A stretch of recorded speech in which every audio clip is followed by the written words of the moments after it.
أعوذ بالله من الشيطان الرجيم. بسم الله الرحمن الرحيم. ولا تزر وازرة وزر أخرى وما كنا معذبين حتى نبعث رسولا. صدق اللہ العلی العظیم۔ اور کوئی بوجھ اٹھانے والا کسی دوسرے کا بوجھ نہیں اٹھائے گا، اور ہم کبھی کسی کو اس وقت تک سزا نہیں دیتے جب تک کوئی پیغمبر اس کے پاس نہ بھیج دے۔ یہ آیت مبارکہ سورہ بنی اسرائیل کی 15ویں آیت کا ایک جز ہے۔ خلاصہ اس آیت کا یہ ہے کہ کوئی بھی دوسرے کا بوجھ نہیں اٹھا پائے گا۔ بظاہر اس آیت سے معلوم ہوتا ہے کہ آدمی جو بھی اپنا عمل کرے گا بس اپنے عمل کا ہی جواب دہ ہوگا، دوسرے کے عمل کا جواب دہ نہیں ہوگا۔ بظاہر یہ معلوم ہوتا ہے، جبکہ اس کے بالمقابل دیگر کئی احادیث اور کئی آیات مبارکہ سے پتہ چلتا ہے کہ کوئی آدمی اگر نیکی پر تعاون کرنے والا ہوگا تو اس نیکی کرنے والے کو جو اجر ملے گا اس کے تعاون کرنے والے کو بھی وہی اجر ملے گا، اور جو برائی کا تعاون کرے گا تو جو برائی کرنے والے کو گناہ ہوگا وہ برائی پر تعاون کرنے والے کو بھی وہی برائی اور اس کا گناہ ہوگا۔ قرآن کریم میں سورہ مائدہ میں اللہ فرماتے ہیں وَتَعَاوَنُوا عَلَى الْبِرِّ وَالتَّقْوَى وَلَا تَعَاوَنُوا عَلَى الْإِثْمِ وَالْعُدْوَانِ، اور میں نیکی پر اور تقوی پر تو تعاون کرو لیکن برائی پر اور سرکشی پر تعاون نہ کرو۔ وَاتَّقُوا اللَّهَ، اللہ سے ڈر جاؤ، ان اللہ شدید العقاب، اللہ بڑے سخت سزا دینے والے ہیں۔ اور اسی طرح دوسری آیت مبارکہ میں اللہ تعالیٰ نے واضح طور پر فرمایا ان الذین یحبون ان تشیع الفاحشۃ فی الذین آمنوا لہم عذاب علیم فی الدنیا والآخرہ۔ فرمایا کہ جو لوگ ایمان والوں میں بے حیائی کے پھیلنے کو پسند کرتے ہیں ان کے لیے دردناک عذاب ہوگا، اور اللہ ان کے بارے میں وہ جانتے ہیں جو تم نہیں جانتے۔ یہ اصل میں آیت مبارکہ نازل ہوئی تھی ایک ایسے آدمی کے بارے میں جو عرب کے اندر بت پرستی کو رواج دینے والا تھا۔ وہ کیا کرتا تھا؟ تاجر تھا اور روم اور فارس میں تجارتی قافلے کے ساتھ چلتا تھا۔ وہاں سے وہ کچھ بت لے آیا اور کچھ بے حیائی کی چیزیں، کچھ تصاویر لے آیا اور لا کر وہ اہل عرب میں اس نے پھیلا دی۔ باقاعدہ مجلسوں میں اس کے تذکرے اور چرچے کرتا، لوگوں کی زبانوں پر اس کے چرچے ہونے لگے، تو اس طرح وہ برائی اور بے حیائی پھیل گئی۔ عمرو ابن لوحی نام کا ایک آدمی جو عرب کے اندر سب سے پہلا سبب بنا بت پرستی کا، اور بت وہ لے کر آیا تھا، خرید کر لایا تھا، تو فرمایا کہ جو لوگ مسلمانوں میں، ایمان والوں میں بے حیائی کو پھیلاتے ہیں ان کے لیے دردناک عذاب ہے۔ تو اس کا مطلب یہ ہے کہ کوئی آدمی اگر نیکی پر تعاون کرے گا تو اس کا اجر نیکی کرنے والے کو جو ملے گا اس کا سبب بننے والے کو بھی ملے گا، اور جو برائی پر تعاون کرے گا تو جو گناہ گار ہوگا برائی کرنے کی صورت میں وہ برائی پر تعاون کرنے کی صورت میں بھی گناہ گار ہوگا۔ ہاں، ایک صورت ہے توبہ، کہ اگر برائی کرنے والا توبہ کر لیتا ہے تو اب جو برائی کا سبب بننے والا ہے تو اللہ تعالیٰ اس کی توبہ، اس کو بھی توبہ کی توفیق دے دے گے۔ اور بسا اوقات ایسا ہوتا ہے کہ برائی کرنے والا توبہ کر لیتا ہے لیکن برائی کا سبب بننے والا وہ اتنا خطرناک ہوتا ہے کہ اللہ تعالیٰ اس کو توبہ کی توفیق ہی نہیں ہونے دیتے، یعنی کہ وہ اس کے دل کے اندر اس برائی کی ہیبت ختم ہو جاتی ہے، اللہ کا خوف اس کے دل سے نکل جاتا ہے، جس کی وجہ سے وہ برائی پر تعاون کرتا رہتا۔ نتیجہ یہ کہ کتنے لوگوں کے گمراہ ہونے کا ذریعہ سبب بننے والا وہ پھنس جاتا ہے، برائی کرنے والے توبہ طائب ہو کر رہ جاتے۔ تو فرمایا کہ یہ اللہ تعالیٰ نے ایک ضابطہ بتلا دیا کہ نیکی پر تعاون کرنے والا وہ بھی اجر پائے گا اور برائی پر تعاون کرنے والا وہ بھی گناہ گار ہوگا، الا یہ کہ اللہ تعالیٰ توبہ کی توفیق دے دے۔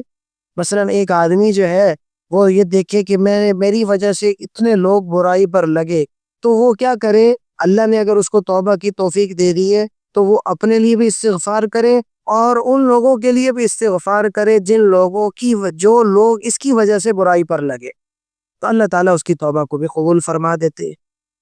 تو یہ اس آیت مبارکہ سے جو معلوم ہوا کہ کوئی کسی دوسرے کا بوجھ نہیں اٹھائے گا، مطلب اس کا یہ ہے کہ قیامت میں ہر آدمی کو اپنے کیے کا حساب دینا پڑے گا۔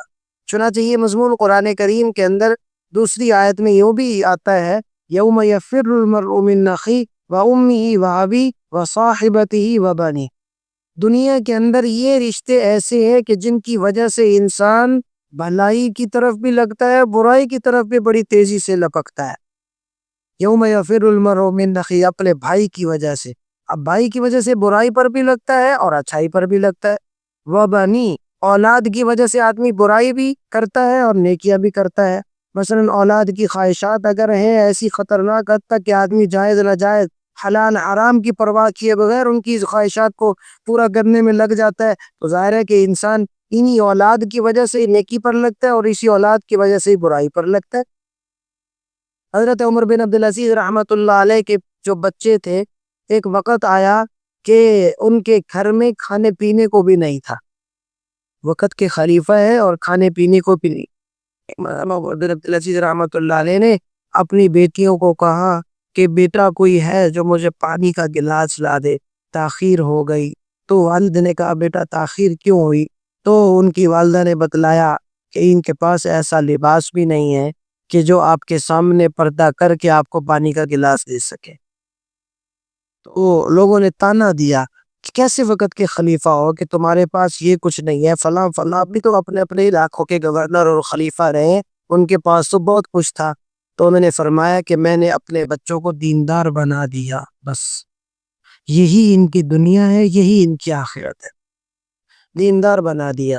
چنانچہ تاریخ میں دیکھا، وقت نے دکھایا، لوگوں نے دیکھا کہ جن اولادوں کے والدین نے ان کے لیے زمینیں، جائیدادیں اور مال و متاع سب کچھ چھوڑا، وہ علاقے کی جامع مسجد کے سامنے بھیک مانگتے ہوئے نظر آئے۔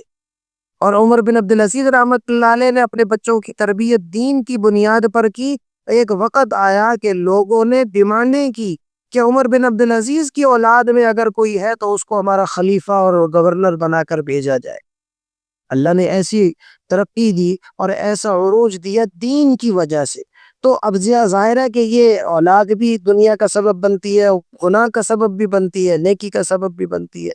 اور اسی طرح وہ صاحبتی، بیوی، یہ بھی انسان کی دینداری کا ذریعہ بن جائے تو سونے پر سہاگا، دنیا بھی جنت ہے، آخرت بھی جنت۔ اور اگر یہی دنیا داری کا اور آخرت کے عذاب کا سبب بن جائے تو اس سے زیادہ خطرناک عمل کوئی نہیں۔ ظاہر ہے کہ آدمی بیوی کی فرمائشیں پوری کرنے میں حلال حرام جائز ناجائز کی پرواہ کیے بغیر اگر اس پر جد جاتا ہے تو پھر وہ اس کے لیے نقصان کا سبب بنتا ہے۔ اللہ نے ان سارے رشتوں کو ذکر کر دیا کہ دیکھو جن رشتوں کی وجہ سے تم اپنی دنیا بھی خراب کر کے آئے، آخرت بھی خراب کر کے آئے، قیامت میں وہ رشتے تمہیں چھوڑ کر بھاگ جائیں گے۔ یوم یفر المرء من اخیہ وامہ وابیہ، ماں باپ کا رشتہ بھی انسان کو ذکر کیا گیا کہ بندہ ماں باپ کی وجہ سے بھی ذرا دنیا کے اندر بھی اس کی ذرا ہوا خراب ہو سکتی ہے، آخرت کے معاملات کے اعتبار سے بھی کہ مثلا کسی کے ماں باپ مالدار ہے، اولاد بگڑ جاتی ہے مال کی وجہ سے، اور بسا اوقات کسی کے ماں باپ نیک ہے تو تب بھی بگڑنے کا سیاح ہوتا ہے کہ اولاد سمجھتی ہے کہ ہمارے ماں باپ نیک ہے، ہمیں بچا لیں گے۔ اللہ نے جڑ کاٹ دی کہ فرمایا نہیں، ہر آدمی اپنے عمل کو بھگتے گا، اپنے عمل کی مطابق جزا اور سزا پائے گا۔ وَلَا تَزِرُ وَازِرَةٌ وِزْرَ أُخْرَىٰ، کوئی ایک دوسرے کا بوجھ نہیں اٹھائے گا۔ یوم یفر المرء من اخیہ، یہ سارے کے سارے رشتے ناطے سب بھاگ جائیں گے، سب ختم ہو جائیں گے، کوئی کسی کے کام نہیں آئے گا۔ اب یہ آیت کا ایک رخ سمجھ میں آ گیا کہ جو آدمی بھی کسی بھی لحاظ سے تعاون کرتا ہے، نیکی پر تعاون کرتا ہے اس کا اجر پائے گا، برائی پر تعاون کرتا ہے اس کا گناہ بھگتے گا۔ اب اس سے ایک مسئلہ اور بھی نکلا کہ یہ جو ایصال ثواب ہے، ایصال ثواب کیا یہ برحق ہے؟ کیا اس کا ثواب، اس کا فائدہ دوسرے کو، میتوں کو پہنچتا ہے یا نہیں پہنچتا؟ بظاہر آیت یہ کہہ رہی ہے کہ جو وہ اپنا عمل کر کے چلا گیا بس وہ اپنے عمل کا بوجھ وہ خود ہی اٹھائے گا، اچھا عمل کر گیا تو بس اس کے ساتھ، برے عمل کر گیا تو اس کے ساتھ۔ اب ایصال ثواب اس کو فائدہ دیتے کہ نہیں دیتے؟ تو یہ بظاہر آیت اس سے معلوم ہوتا ہے کہ بس اس کا عمل ختم ہو گیا، اب اس کو فائدہ نہیں ہوگا، جبکہ اس کا جو صحیح مطلب ہے وہ یہ ہے کہ آیت مبارکہ اس سے تو یہی معلوم ہو رہا ہے کہ ہر آدمی کا اپنے عمل کے اعتبار سے اس کا محاسبہ ہوگا، الا یہ کہ اگر کوئی اس کو ثواب پہنچا دے تو فرمایا اس کا بھی فائدہ ہوگا، اس کا بھی فائدہ ہوگا۔ آیات مبارکہ، احادیث مبارکہ اس بات کی کثرت کے ساتھ نشاندہی کرتی ہیں کہ جس سے معلوم ہوتا ہے کہ آدمی اگر کسی کو ایصال ثواب کرتا ہے تو اللہ تبارک و تعالی اس کا فائدہ اس کو پہنچا دیتے ہیں۔ ظاہر ہے کہ میں جو کسی کو ایصال ثواب کرتا ہوں اس کا سبب کیا ہے؟ مجھے اس سے محبت ہے، اس کا میرے اوپر احسان ہوگا یا اس کا میرے ساتھ حسن سلوک ہوگا، تو یہ در حقیقت حسن سلوک، اس کی محبت، اس کا مجھ سے تعلق، یہ اسی کا ہی کرتوت ہے نا، اسی کا ہی عمل ہے نا، جس کی وجہ سے میں اس کو ایصال ثواب کروں گا اور وہ اس ایصال ثواب کا پھل کھائے گا، تو یہ در حقیقت اسی کا عمل ہوا۔ تو کوئی آدمی بھی اگر ایصال ثواب کرتا ہے تو اس کا ثواب اس کو پہنچ کر رہتا ہے۔ اور حدیث میں تو یہاں بھی آتا ہے کہ یہ کریم صلی اللہ تعالی وسلم نے ارشاد فرمایا کہ ہر آدمی جو بھی ہے اس کا عمل اس کی موت تک منقطع ہو جاتا ہے، کچھ اعمال ایسے ہیں جو موت کے بعد بھی جاری رہتے ہیں، موت کے بعد بھی جاری رہتے ہیں۔ مثلا موت کے بعد جاری رہنے والے اعمال کیا ہے؟ اور میں ایک تو نیکی ہے، صدقہ جاریہ، کوئی بھی صدقہ کر گیا، کوئی پانی کی سبیل لگا گیا، کوئی ایسا کارنامہ سر انجام دے گیا جس سے خلقت فائدہ اٹھا رہی ہے۔ اور ایک علم، اگر کوئی ایسا علم سکھا گیا کہ جس کی وجہ سے جب تک لوگ پڑھتے پڑھاتے رہیں گے اس کے کھاتے میں لکھا جاتا رہے گا، کتنے لوگ دین سے روشناس ہوں گے، کتنے بچے بچیاں دیندار بنیں گی، تو وہ اس کے کھاتے میں لکھا جائے گا۔ یہ فرمایا کہ مرنے کے بعد سارے عمل ختم لیکن یہ والے عمل جاری رہیں گے۔ تیسری چیز فرمایا کہ نیک اولاد چھوڑ گیا۔ اب نیک اولاد چھوڑنے کی وجہ سے ظاہر ہے کہ وہ نیک اولاد جب بھی عمل کرے گی تو والدین کو اس کا حصہ پہنچتا رہے گا، تو اس کے متعلقین کو اس کا حصہ پہنچتا رہے۔ مثلا کوئی آدمی اپنے بچے کو حافظ آ گیا، عالم بنا گیا، یا کوئی رشتہ دار کے عالم بننے کا ذریعہ بن گیا اور علوم نبوت سمیٹنے کا ذریعہ بن گیا، سمجھانے کا ذریعہ بن گیا، تو جب تک وہ رہے گا اس کا سلسلہ تو اس کے جو سبب بننے والے ہیں یا اس کو اس کام پر لگانے والے ہیں، جو اس کام میں معاون بننے والے، ان کو اس کا اجر پہنچتا رہے گا۔ تو تین چیزیں سامنے، صدقہ جاریہ، علم، اور علم ينتفع به، کہ علم جس سے فائدہ اٹھایا جائے، اور اسی طرح ولد صالح يدعو له، نیک اولاد جو اس کے لیے دعا کرے۔ تو اس سے یہ بھی معلوم ہوا کہ آدمی کو اپنی آخرت کے ذخیروں میں سے کچھ ذخیرہ اکٹھا کر لینا چاہیے، اور ذخیرہ اکٹھا کرنے کا سبب اللہ تبارک و تعالی نے اور نبی کریم صلی اللہ تعالی وسلم نے بتلا دیا۔ بس اوقات انسان کا اپنا عمل اتنا مضبوط نہیں ہوتا کہ اس کے بچاؤ کا سبب بنے، لیکن وہ کسی عمل کا ایسا ذریعہ بن چکا ہوتا ہے کہ جو اس کی نجات کروا دیتا ہے۔ جب وہ دنیا سے گیا تو اس وقت عمل ایسا نہیں تھا کوئی خاص کہ اس کی بخشش ہو سکے، لیکن پیچھے لوگوں نے اس کو اتنا اچھا یاد کیا، کسی کے اوپر احسان کر گیا تو وہ احسان کرنے والا، جس کے اوپر احسان کیا وہ ہمیشہ اس کو احسان کرنے والے کو یاد کرتا رہا، اس کے لیے ایصال ثواب کرتا رہا، اس کو یاد کرتا رہا اچھے الفاظ کے ساتھ، تو اللہ تعالیٰ اس کا ثواب ان کو پہنچاتے رہتے۔ حضرت حاجی امداد اللہ مہاجر مکی رحمۃ اللہ علیہ، ان سے کسی نے پوچھا حضرت یہ جو ایصال ثواب کرتے ہیں تو کیا اس کا فائدہ اسی کو ہوتا ہے جس کے لیے کیا جائے یا اس کے ارد گرد والوں کو بھی ہوتا ہے؟ انہوں نے کہا کہ بھئی ارد گرد والوں کو بھی ہوتا ہے۔ مثلا ہم اپنی میت کو کوئی بھی ایصال ثواب کرتے ہیں، کوئی ہدیہ کرتے ہیں، کوئی قرآن پاک کی آیت پڑھ کر پیش کر دیتے ہیں اس کو، اور ہم کہتے ہیں یا اللہ کہ یہ آپ صلی اللہ تعالی وسلم کے وسیلے سے ہم فلاں کو ہدیتاً تحفتاً پیش کرتے ہیں، اس کی ذات کو پہنچا دے، اس کی روح کو اس کا ثواب پہنچا دے۔ تو کیا یہ صرف اسی شخص کو ملے گا یا ارد گرد والوں کو بھی اس کا فائدہ ہوگا؟ انہوں نے کہا کہ بھئی حاجی امداد اللہ مہاجر مکی رحمۃ اللہ علیہ فرمایا نے ارد گرد والوں کو بھی فائدہ ہوگا۔ انہوں نے کہا وہ کیسے ہوتا ہے، یہ کیسے ہو سکتا ہے؟ اس نے اسی کو بھیجا تو اسی کو فائدہ ہوگا۔ انہوں نے کہا اچھا ٹھیک ہے۔ ان کے پاس ایک شاگرد بیٹھا ہوا، پنکھا جل رہا تھا، ایسے پنکھا جل رہا تھا نا، ہوا آ رہی تھی. انہوں نے کہا یہ بتلاؤ یہ پنکھا مجھے جل رہا ہے یا تمہیں جل رہا ہے؟ کہتے جی مجھے، آپ کو جل رہا ہے. میں ہوا اس کی تجھے بھی آ رہی ہے کہ نہیں آ رہی؟ انہوں نے کہا آ رہی ہے. اور میں اسی طرح ایصال ثواب کا حال ہے کہ جس قبرستان میں کوئی نیک آدمی دفن ہوا اور اس کی نیکیاں اگر کام آ گئی اور اس کے ایصال ثواب اگر کام آ گئے، تو جس طرح اس کو فائدہ ہوتا ہے اسی طرح اس کے ارد گرد دفن ہونے والوں کو بھی فائدہ ہوتا ہے.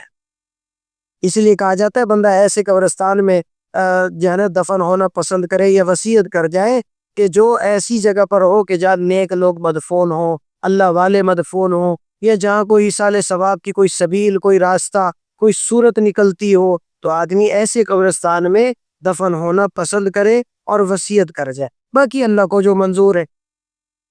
ٹھیک ہے. اچھا، اسی طرح حدیث میں آتا ہے، نبی کریم صلی اللہ تعالی وسلم نے ارشاد فرمایا کہ شہداء اور علماء جب کسی قبرستان میں دفن ہوتے ہیں تو ان کی نیکیوں کا اثر، ان کے اجر کا اثر پورے قبرستان والوں پر پڑتا ہے. باقاعدہ نامی کتاب ہے جو اللہ رحمۃ اللہ علیہ نے لکھی، اس میں ایک حدیث نقل کی. انہوں نے فرمایا کہ عالم یا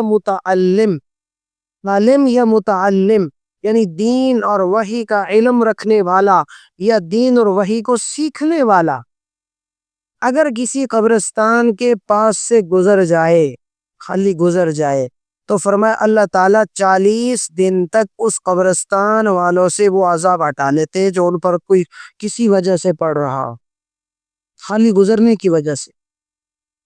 حالانکہ اس نے کوئی نیت نہیں کی، کوئی سال ثواب نہیں بھی کیا، لیکن خالی گزرنے کی وجہ سے. یہ جو بتلایا گیا، یہ فضیلت بتلائی جا رہی ہے علم وحی کی، سیکھنے اور سکھانے والوں کے حساب سے. اگرچہ بعض علماء نے اس حدیث کو ضعیف قرار دیا ہے، لیکن فضیلت کے درجے میں یہ حدیث اتنی بات کافی ہے. دیکھیے، اللہ کا حکم اور نبی کا حکم کسی بھی درجے میں پورا کرنے والا فائدے سے خالی نہیں ہے. اللہ اور اللہ کے رسول صلی اللہ تعالی وسلم کا حکم کسی بھی درجے میں عمل کرنے والا فائدے سے خالی نہیں ہے. اس پر میں 2-3 باتیں پیش کر دیتا ہوں. ایک حدیث میں آتا ہے، نبی کریم صلی اللہ تعالی وسلم نے ارشاد فرمایا کہ جو جاہلیت کے زمانے میں فوت ہو گئے ان کے بارے میں حضور سے پوچھا گیا کہ یا رسول اللہ ان کا کیا بنے گا. جاہلیت کے زمانے کے لوگ وہ ہیں جو ہمارے نبی صلی اللہ تعالی وسلم کے زمانے اور عیسیٰ علیہ السلام کے زمانے میں جو فرق ہے وہ ہے 600 سال کا. 600 سال کا فرق ہے. یعنی ہم حضرت عیسیٰ علیہ السلام کے آسمان پر اٹھائے جانے کے 600 سال بعد ہمارے نبی صلی اللہ تعالی وسلم تشریف لائے اور نبی بنائے گئے. ٹھیک ہے. اب وہ 600 سال میں ظاہر ہے کہ کتنی تبدیلیاں ہوئی ہوگی ان کی شریعت میں، کتنی تبدیلیاں ہوئی ہوں گی، جبکہ وہ لوگ تو اس بات کے عادی تھے کہ احکامات الہیہ کو تبدیل کرنے کے ماسٹر سمجھے جاتے تھے اور احکامات الہیہ کو ایسے انداز میں تبدیل کرتے تھے کہ اصل چیزوں سے ہی انحراف کر بیٹھتے تھے. تو اب وہ لوگ جو زمانہ فطرت کے ہیں، یعنی زمانہ جاہلیت کے ہیں، زمانہ فطرت اس زمانے کو کہا جاتا ہے کہ جو 2 نبیوں کے درمیان کا زمانہ ہے، جو لمبا زمانہ ایک ہوتا ہے کہ جس میں پہلے نبی کی تعلیمات ذرا مدھم پڑ جاتی ہے اور اگلے نبی کا زمانہ قریب ہوتا ہے، تو وہ جو زمانہ ہے اس کو کہتے ہیں زمانہ فطرت.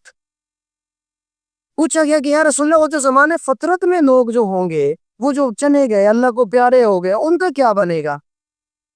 تو آپ صلی اللہ تعالی وسلم نے فرمایا کہ ان کا یوں ہوگا کہ اللہ تبارک و تعالی ان سے پوچھیں گے کہ ہاں بھئی تم جہنم میں چلے جاؤ. وہ کہیں گے یا اللہ کہ ہم جو ہے ہمارے پاس تو کوئی ڈرانے والا نہیں آیا، کوئی نبی اگر آتا تو ہم اس کا کہنا مان لیتے، ہمارے پاس تو کوئی بھی نہیں آیا، لہٰذا اب ہم جو ہے کیسے جو ہے اس بات کے مستحق ہے کہ ہم جہنم میں چلے جائیں. اللہ فرمائیں گے اچھا اگر تم اس زمانے میں ہوتے اور کوئی نبی آ جاتا تم اس کا کہنا مانتے؟ وہ کہیں گے ہاں یا اللہ ضرور کہنا مانتے، ہم اس کی اتباع کرتے. اللہ فرمائیں گے اچھا تو پھر ایسا کرو، اب اگر میں تمہیں کوئی حکم دوں تو اس کو پورا کرو گے؟ وہ کہیں گے ہاں یا اللہ آپ حکم دیں ہم ضرور پورا کریں گے. اللہ فرمائیں گے جاؤ جہنم میں چلے جاؤ، جاؤ جہنم میں چلے جاؤ. وہ چلے جائیں گے، وہاں جا کر پھر تھوڑی دیر جیسی آگے پہنچیں گے خوف کی وجہ سے واپس آئیں گے کہ اللہ پاک ہمیں تو بڑا ڈر لگتا ہے، دوزخ بڑی خطرناک جگہ ہے، اور جلسہ دینے والی جگہ ہے، فنائیت والی جگہ۔ اللہ فرمائیں گے دیکھو اگر تم میرا کہنا مان کر جہنم میں کود جاتے، وہ جہنم تمہارے لیے گل و گلزار بن جاتی۔ تو یہ دلیل ہے کہ اس بات کی کہ تم کہنا نہیں مانتے، اس وقت بھی اگر تمہارے پاس نبی آتا تو تم کہنا نہ مانتے، جیسے کہ تم نے اب نہیں مانا، لہذا چلو اب جہنم میں جاؤ۔ اس سے یہ معلوم ہوا کہ اللہ تعالی کا ہر حکم فائدے سے بھرپور ہے، کوئی حکم ایسا نہیں ہے جو فائدے سے خالی ہو۔ جو اللہ اور اللہ کے نبی صلی اللہ علیہ وسلم نے جو حکم دے دیا بس وہ ہر لحاظ سے مفید ہے، بظاہر اس میں نقصان نظر آئے لیکن حقیقت میں جب اللہ کا حکم ہوگا اس میں کبھی نقصان نہیں ہوگا، بظاہر نقصان ہوگا بھی، اللہ تعالیٰ اس نقصان کا تدارک کر دیں گے۔